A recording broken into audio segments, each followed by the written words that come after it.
Greetings and salutations to our fine podcast audience. Welcome to episode 172. We made it. We made it. And if all of you who are watching are wondering, Ed's not crying. He just has something in his eye. Woo. I had to take my contact out. It was, I threw it away. Oh, good. I just threw Now it you away. can't see. I tried to put it back in and it got worse. So Just look at the red light. contact wearers, you know what I'm talking about. Yes, Sometimes yes. they just, I just wanted to take up for you and address Okay, that to well, the audience it in doesn't case matter. they are looking into your eyes. I don't think there's anybody out there that cares that much about me. That's not true, Ed. The people I know that care the most about me, they ain't watching this podcast. Does that say something about you or the podcast? Yes. Okay. All of the above. So, all right. How are you, Nathan? I'm You doing good. I'm doing good? good. Did you see in our question form? I just looked at it before we came in here, looking to see the questions for today. They weren't in there because you'd already moved them, but the someone has sent in more names for the podcast. Oh. In the question form, our super fans. I said on the Not Great Parents podcast that we have super fans. Molly also laughed at me, and I said they laugh at me on the other podcast as well. Yet we have now had two people, or the same person, two different times. Right? Do you want to tell us what they are? I'd have to look them up. I can't remember what they are. So but they weren't memorable. Well, I didn't say we have good super fans. I just said we have super fans, Well, and they are. They right may be there. the quality of the podcast. That's very The possible. fans might be better The than the fans podcast. are a reflection of the podcast. But anyway, I just wanted to say, keep sending them in. Well, we eventually will actually look at them and maybe We'll take do them a whole. seriously. Maybe we'll do a whole series if we get enough. A whole session on. We will list all of them and let people vote. Do a And bracket. then whichever one they choose, we will not pick. That's right. It is known within our social media team that there's nothing our social media team loves more than coming up with brackets. So we can come up with brackets and let people vote. There is a fun in coming up with brackets for things. So. Well, maybe I that will could say, be possible. speaking of fans, we had probably our most popular podcast episode last week. You told us that, and I'm surprised. Lots of folks were interested in seeing whether or not people from the Old Testament went to heaven. And we gave conclusive evidence. Maybe some of them. I guess. I don't think any of them knew anybody in the Old Testament. I can't imagine that they. Maybe They're awfully concerned. Perfect. What if it perfect. was someone from the Old Testament who has their name Google alert? Every time it says Old Testament guy, Hezekiah's like, here I go, Google alert, get on my super fan. So- Who's the guy that never died? Enoch, Enoch. Enoch. And And Elijah. Elijah. it says a little something that our youth minister doesn't know those two. I'm just saying. I don't know what that means, but you should email. You should have sent that in, Sawyer. It could have been anonymous You at could have that sent it point. anonymous. It could have been anonymous and go. I'm I'm just wondering, not because it matters. I'm assuming, matter. It I was really going to say, doesn't. I'm going to assume since it doesn't matter, there's never been I've never had a teenager go, tell me about Enoch. No, Yeah, no, that's. Only the listeners to this podcast. maybe. Oh, most of them going to have to go look up. Oh, Enoch. they're going to, and that will be a question. Tell me about Enoch. Speaking of questions from children, this one that we have today, look at that segue. This one today actually was framed that way. Okay. Someone sent in a question anonymously again, but it said their child has a question for us. I would like to say, if you're making your child watch this podcast and it's not punishment, that's sad. Or maybe they want an answer to give to their child. I did find out the other day that a friend of mine who goes to this church, whose daughter, who's 2.5, going on 3, or maybe has just turned 3, who refers to me as daddy's friend all the time. Apparently, I have replaced Coco Melon as her preferred watching. They'll just turn on sermons that I'm on, and she will sit down at 3 years old to watch Daddy's Friend. Well, let me tell you something about that. That kid also used to listen to sermons. Oh no, 100%. So that's what I told them. He would ask me, who's a really good preacher? And then I'd find him just listening to them. Listening to Charles Stanley go on And on. lots of other people that none Oh, of you all yes. would know. Yes. That's just weird. So, well, I want to be clear. This is a 3-year-old. I think they may just like the tone of my voice. I don't think the 3-year-old is. Well, you are the loudest. That is That's for true. sure. Yes, you That are. is true. Okay, So, here is the question. My child wants to know how God forms human beings. Well, the kid that sits around and thinks about that, apparently. Are our souls created? now, hang on. This is a 34-year-old who just lives with their parents, and they still refer to them as their child. I am assuming This it's a young is child. the question Sawyer emailed me. Sawyer emailed it to his mom back in Missouri and said, "Can you send this in for me, please?" Well, for whoever, however old the child, they want to know, are our souls created and with God before our bodies are born, or does God create the soul while we are being formed in the womb? And they want us to address two scriptures from the Old Testament, Jeremiah 1:5 and Psalm 139, 13 through 17, about how God forms us. Do we take those scriptures literally or not? So, what do we want to tackle first? It feels like those are two different questions. It feels like there's the question about How does God form us yeah, is a biology question. I guess. It's a human. Yeah, I mean, Yeah. well, yes. Then there may be three questions. So there's the how does God form us biologically? There's then this question about the soul existing before the body, Yes. and then there's another question about do I take Jeremiah 1:5, literally. So I guess I would say the same thing about the biological question is I am not a very scientific-minded person, even just in my own. I know both of you are more interested in kind of but biology didn't interest me that much. Yeah, I don't know. like chemistry. I like other sciences. but- yes.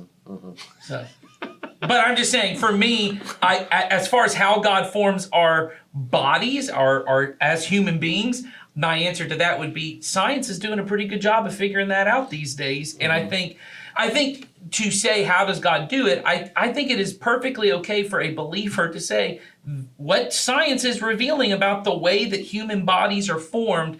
God is active involved in that. I remember I do reading- think and honestly, I think that's a good answer to give to Yes. your child, because what you don't want to put your child in the conflict of is saying there's this answer that spiritual people believe that's different than the biological answer that people have, because God is at work through this. I mean, all truth is God's truth. If it's true, it's Jesus is the truth, and it all is flowing from that. So we know how that takes place, and I would just say God set up a process through which, and if you want to have the whole talk about sex, this is a great opportunity. Congratulations for the opening. Yes.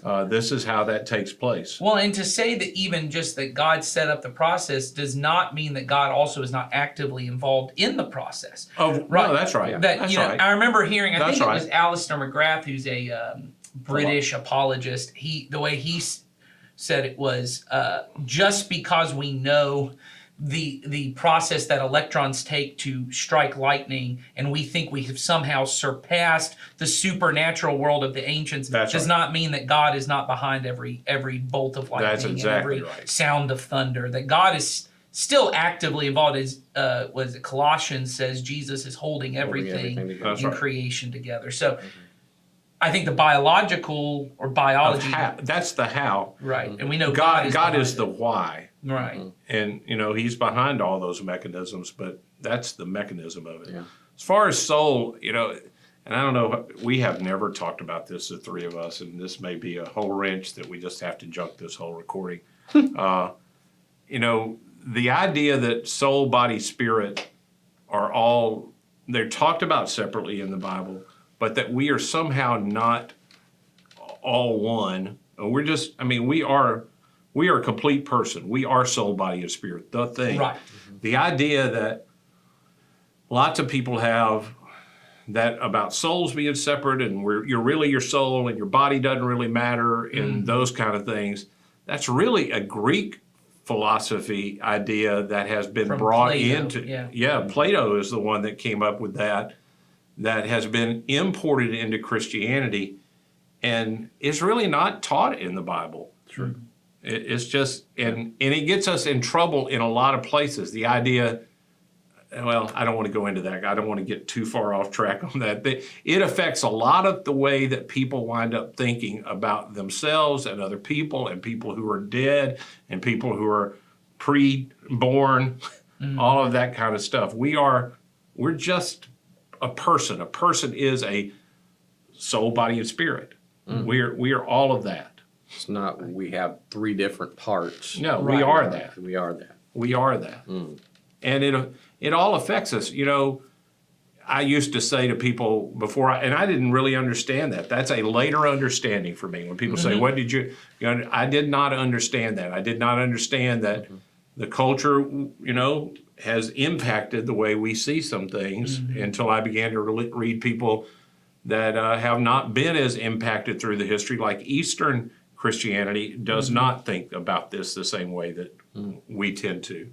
And Yeah, I remember growing up, there was a lot of emphasis on, when we talked about salvation, there was a lot of emphasis on saving my soul. Right. But there was no thought of any other part of me right. being redeemed or saved. It was just, so it gave me this idea that when the Bible talked about saving me, it was just talking about some disembodied Right. soul that I have that's inside my body right now. I'm going to shed off this body and I'm going to be something else. But as I grew and understood and learned, that like you said was an imported idea into this Right. text. When the Bible talks about salvation, us being redeemed and saved, it's talking about the whole thing. Yeah, the being, yeah. whatever term. I can't think of the right. There is a term that is used The for word that. is soul. We have switched it out. So in Hebrew, the word for soul, I believe, is nephesh, which is a It is. reference to your entire I thought being. that was spirit. I think ruach is Ruach. spirit. You're right. I think Exactly. ruach You're is exactly spirit. right. Nephesh is in relation to your entire being. In fact, I love the Bible Project. I think you guys like the Bible Project. They have a really good series on the Shema, the love the Lord your God with all your heart, soul, mind, and they talk about each of those things. Jesus adds strength to it, which is not in the original Shema to kind of, and so they kind of go through each of those and what it is. And when they talk about soul, it really is a capturing of this your embodied spirit and mind. That those things that we know that there is something. There is a mind. We know this from philosophy and from the Bible. There is a mind that is distinct from my brain. Yeah, that that's there is right. the physical part of my brain, but there is a mind that exists outside. Yeah. It's not separate. It's just distinct from mine. It's very much like the thing we were talking about with biology can explain how a human being comes to be. Biology can tell me what is happening with my brain. It cannot tell me what I'm thinking. I think Jason's used an example before that with my mind, I can think about my brain. Right. Like it gives me the ability. Yep. My mind allows me to think about myself. Your soul is the way that, at least in the Old Testament, they talk about this combination. Your being is your mind, soul. I mean, your mind, spirit, body, all really it's three dimensions of the same being. And so, to the question, this would be my thing of, how did they phrase it? Because I want to do justice to the question. I'll just rephrase what I think they're asking. Okay. They're really looking at what point does God create a human being, who they are? Like, do we like exist in some other form in heaven with God, and then He puts us into a body, and then we go on, or is the body and soul and all the person being created right there in the womb? And the reason they're asking that is because of those two scriptures they bring up of how, in Jeremiah it says, before you were formed in the womb, I knew you. And then in Psalm it talks about forming you in the inner parts and all that kind of stuff. So they want to know how much of that is literal, that we are formed in our mother's womb, or does that happen before or after?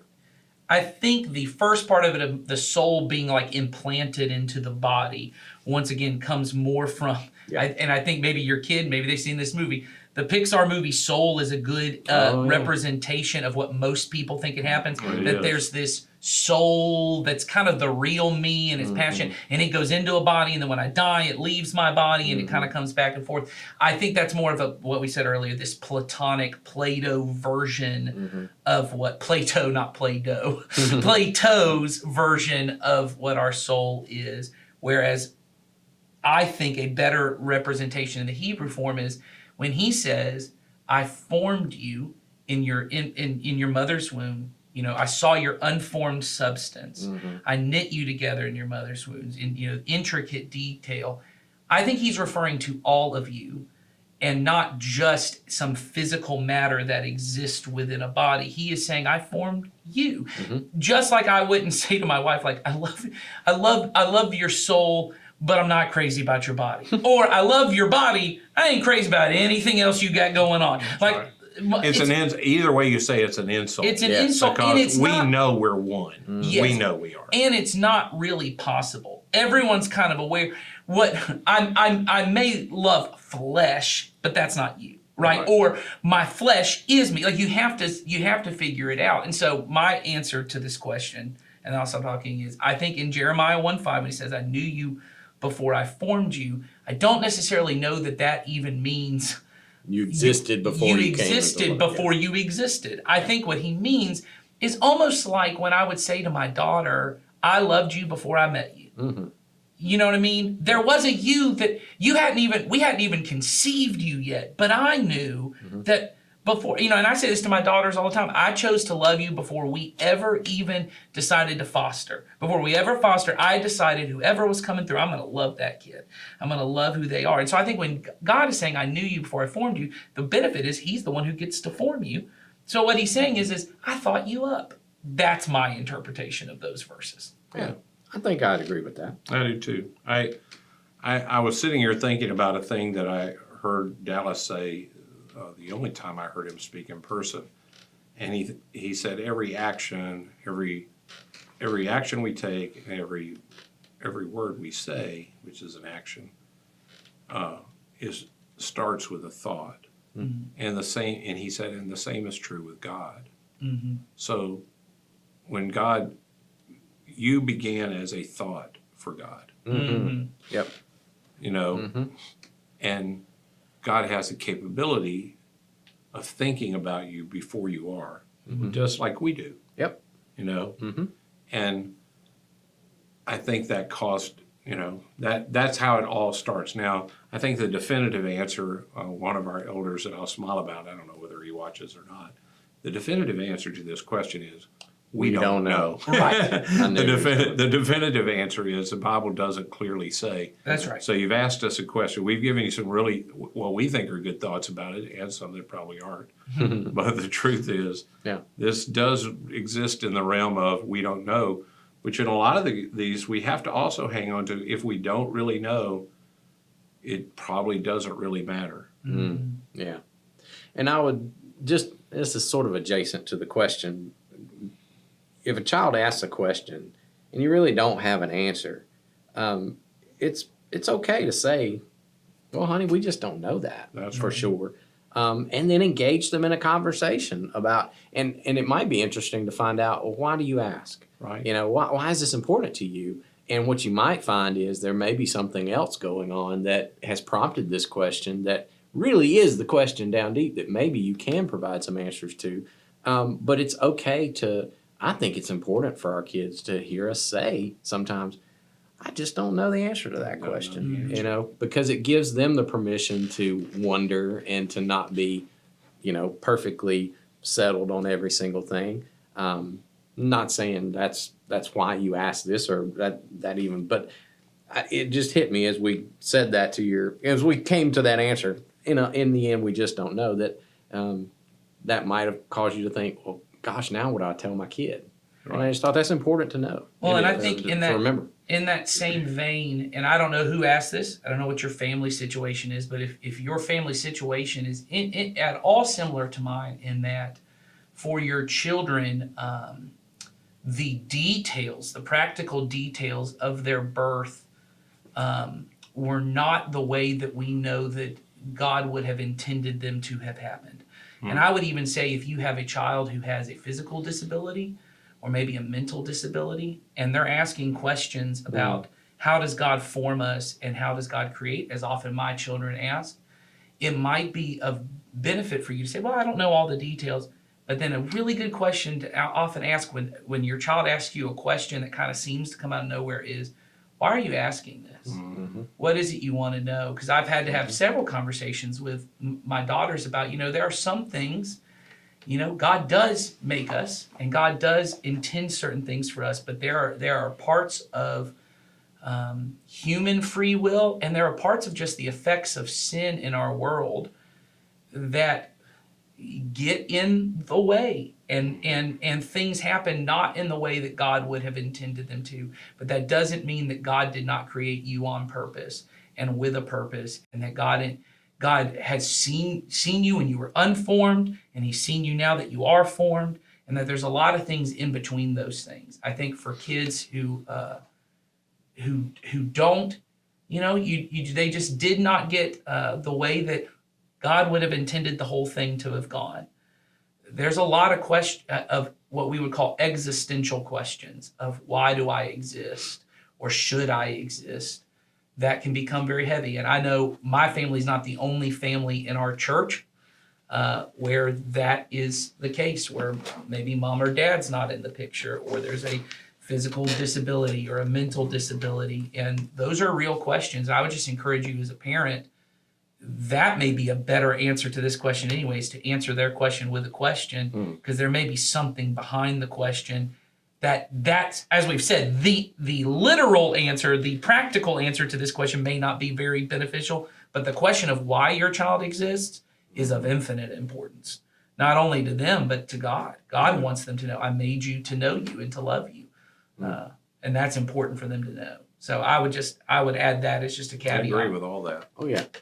I think we got into the Not Great Parents podcast. Yeah, maybe That's- that'll be a future question on that. which is coming up in a couple of days. Yeah, So, 2 days we'll have another one in the mix. that's right. If you're not watching that podcast, I do, and it's outstanding. I Oh, will well, say thank that. you for I will saying say that. that. Thank you for I've saying enjoyed it, and that's not just because I'm on some of those episodes. You're on several of the I know, episodes. but that's not why I said. No, I know. I thought y'all were doing a great work over there. I So if appreciate you're a that. parent, you're not watching it, you need to get You on should that. be doing it. Good stuff. So, all right, next week we have a double episode. We have 2 questions for the next episode. They are crazy. Okay. Crazy questions. It's going to get crazy next week. I must not have seen these. Did they come from Missouri? Let's start Is that an geotagging. insult to our friend Sawyer? Is that an insult to Sawyer? Crazy people come from Missouri. It's true. Yeah. All right. So join us next week for the crazy 2 for episode, and we'll see you then.